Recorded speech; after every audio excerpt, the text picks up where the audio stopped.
Alexandra Perrone va a contarnos ahora de una visita a un lugar al cual tuve la suerte de conocer el año pasado y recuerdo cuando fui quedé tan impactado con varias de las cosas que veremos ahora que le comenté a Alexandra, che, fíjate un día si esto no merece un espacio en Sobreciencia y parece que estuviste de acuerdo. Y sí, porque, ¿cómo andás, Gustavo? Y sí, porque es hablar de tecnología y una tecnología que sorprende, como decís tú, y que ¿no? está inserta en la capacitación de mucha gente que después presta servicios de todo tipo en nuestro país. Y sí, y eso es un poco lo que sorprende también, más allá de que sorprende estar ahí. Estamos hablando del Centro de Simulación de la Escuela Naval, que tiene dos grandes roles. Primero, bueno, formar a estudiantes digamos, del ámbito marítimo.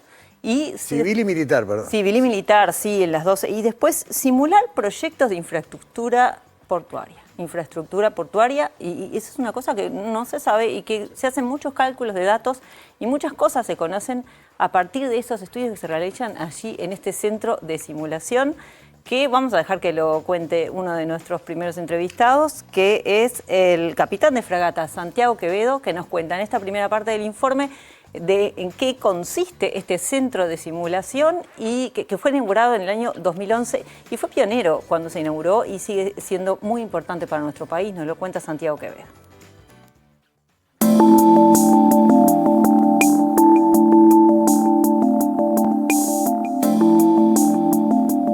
Para la Escuela Naval es un orgullo presentar una de las herramientas tecnológicas y educativas más importantes con las que cuenta actualmente nuestro país en materia de formación marítima, el Centro de Simulación Capitán de Navío Víctor de María.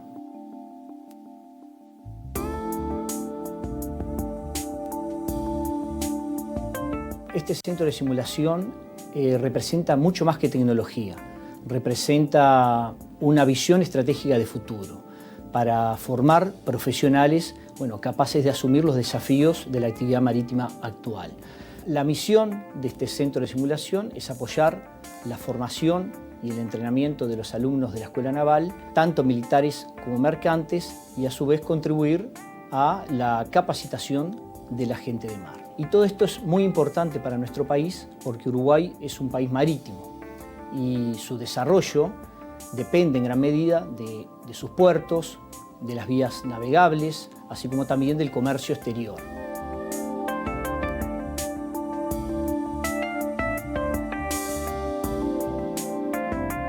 Desde el punto de vista tecnológico, este centro integra los simuladores de navegación y maniobras, de máquinas, donde podemos simular situaciones de emergencias en una sala de máquinas, de comunicaciones, con todo lo que tiene que ver con socorro y seguridad marítima, y a su vez de manejo de cargas líquidas.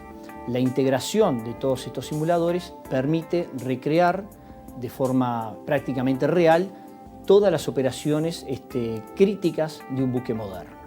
Aquí nos encontramos en el simulador de navegación y maniobras, que es el núcleo principal del centro. Estamos en el puente principal. Este puente tiene una visual envolvente de 240 grados, muy real, muy similar a la que puede encontrar un oficial a bordo de un buque real. Y a su vez esto se complementa con otros dos puentes secundarios de 135 grados cada uno para ejercicios simultáneos.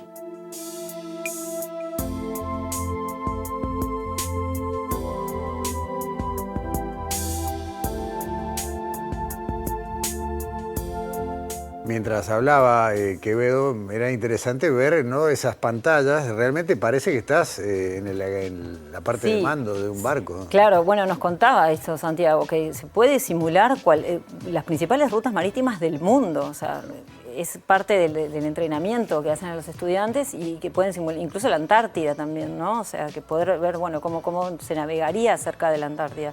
Y se le enseña ahí, bueno, a manejar diferentes equipos electrónicos, mapas de navegación, bueno, y simula varias situaciones. Sobre todo permite simular, no sé, tormentas, casos de emergencia, qué hacen, ¿no? O sea, allí los estudiantes en un entorno seguro. Pero la simulación de la situación es exacta, ¿no? O sea, es súper interesante en ese sentido, ¿no? También, bueno, en este centro de simulación se permite investigar, se investiga acá, que era esto lo que hablábamos de la infraestructura portuaria, y eso es muy interesante también de conocer, que bueno, nos lo cuenta el teniente de navío Jorge Lorenzo, que es jefe de la División de Simulaciones y Tecnologías Educativas de la Escuela Naval, y vemos en esta segunda parte del informe qué tipo de investigaciones se realizan allí, además de enseñar a los estudiantes de la Escuela Naval qué otras investigaciones se hacen vinculados al mar.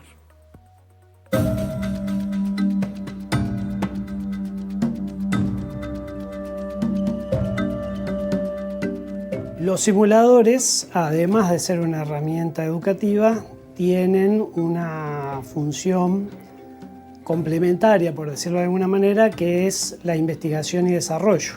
También se pueden utilizar para investigación de incidentes.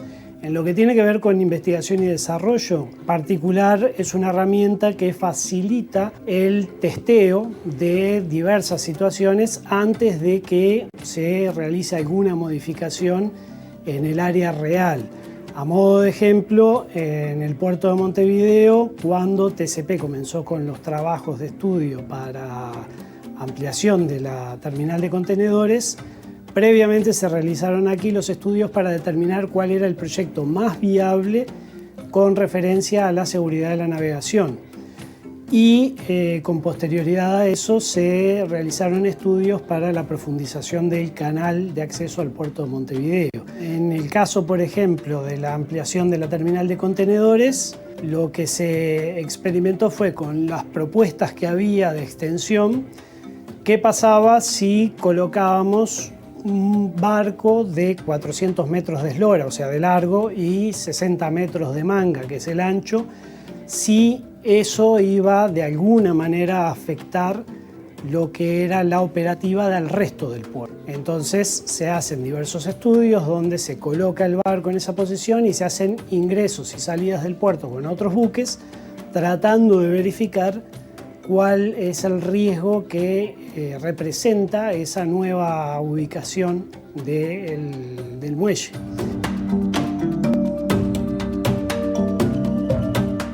Se hagan una idea, el barco con el que se hizo la prueba es un buque de las mismas características que aquel Evergreen que quedó varado en el canal de Suez y que cortó el tráfico mundial durante varias semanas. O sea, lo que se buscó justamente es estudiar los posibles efectos al futuro cuando ese tipo de barco sea capaz de ingresar al puerto de Montevideo. Obviamente no todos los barcos pueden acceder a todos los puertos, como no todos los barcos pueden pasar el canal de Panamá, por ejemplo, debido a que tienen sus propias características y hay ciertas obras que fueron hechas de repente a principios del siglo XX y no se pensaba en los tamaños de buque que existen hoy día. A nadie se le podía ocurrir un buque de 400 metros de largo por 60 de ancho hace un siglo atrás. Sin embargo, hoy por hoy, el comercio dicta cuáles son las capacidades que tienen que tener los buques de carga.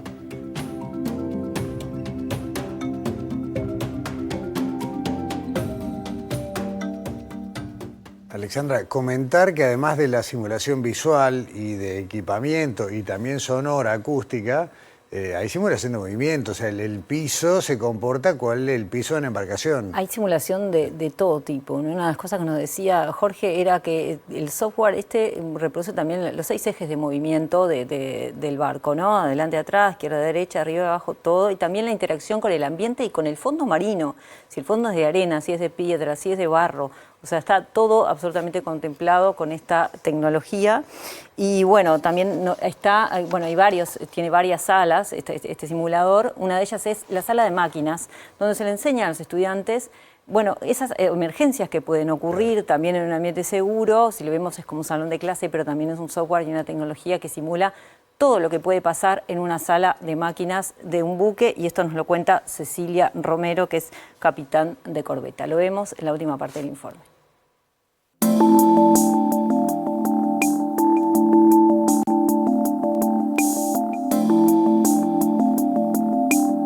En esta aula contamos con el simulador de máquinas. Acá podemos operar 4 modelos distintos. Tenemos el buque tanque, el gasero, el buque militar OPB, que ellos son todo el funcionamiento del equipamiento del barco en sí, navegando o en puerto.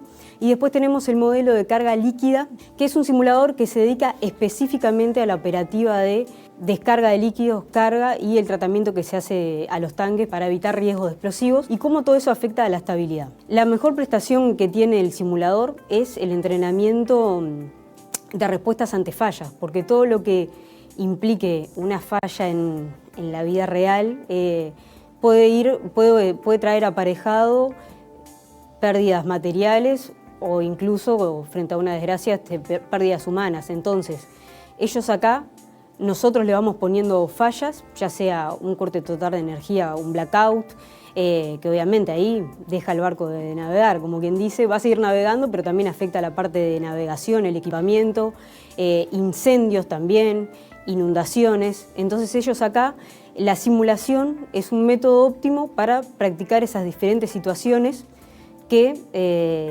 se dan a diario en los buques en sí. Bueno, en este caso, como falla yo le introduje un incendio cerca del motor principal. Él ahora lo que tiene que hacer es, bueno, ir a los paneles principales, dar la alarma en general y puntualmente ahora activó el sistema de espuma para apagar el incendio. Esto va transcurriendo en tiempo real, o sea que si sigue así, yo no ejecuto más nada, en algún momento se va a apagar el incendio. Lo que permite también este simulador es, en el modo 3D, si bien nosotros podemos prender el motor directamente de la pantalla con botoncitos, puedo ir directamente en el 3D desplazándome y abrir las maniobras que correspondan y prender todo in situ de la sala, a través del mouse, pero sería mismo en la sala de máquinas.